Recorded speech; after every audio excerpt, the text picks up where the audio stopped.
सेठ जी बोले मेरा कमरे में मैं जाता हूं और मेरे कमरे की कुंडी आप बाहर से बंद कर दो, तूफान आके या तो मैं बच जाऊंगा या तो मर जाऊंगा। यदि सब बच गए तो मेरी कुंडी खोल देना, और यदि मर गए तो चलो भजन करते करते मर जाएंगे। और सेठ जी अंदर चले गए और सेठ जी जप में लग गए और अपने ढंग से जप और कीर्तन इत्यादि करते रहे। बोले हे प्रभु मैं तो तेरी शरण हूं, मामेकम शरणम व्रज,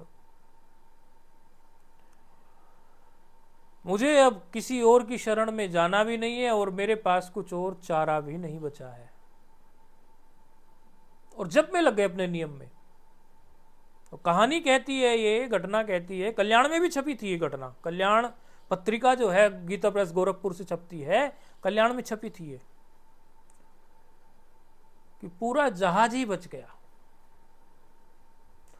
और उन्होंने कुंडी खोली, बोले सेठ जी तूफान टल गया, जहाज बच गया, सब लोग सकुशल हैं।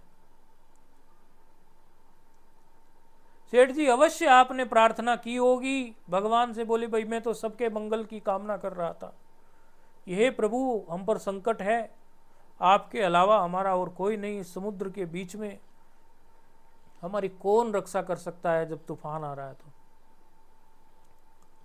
अपने नियम अपनी निष्ठा से यदि आप गुरु महाराज से किन्हीं से जुड़े हुए हैं, ये तो खैर बड़े भाग्यशाली लोग होते हैं कि जिनको कोई गुरु मिल जाए।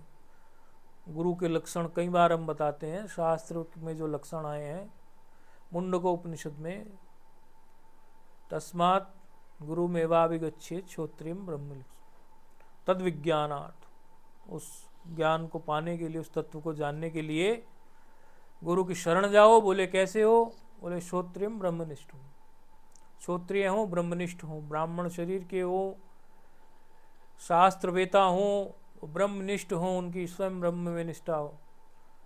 शास्त्र जानते हो लेकिन व्याख्या करनी ना जानते हो, शास्त्र जानते हो लेकिन ब्राह्मण शरीर के ना हो, शास्त्र जानते हो ब्राह्मण शरीर के भी हो लेकिन स्वयं उनकी ब्रह्म में निष्ठा ना हो। अभी तो वो केवल लगे हुए हैं कर्म कांड में ही, अपना स्वाहा स्वाहा करने में ही, तो अभी उनकी ब्रह्म में निष्ठा उतनी है नहीं।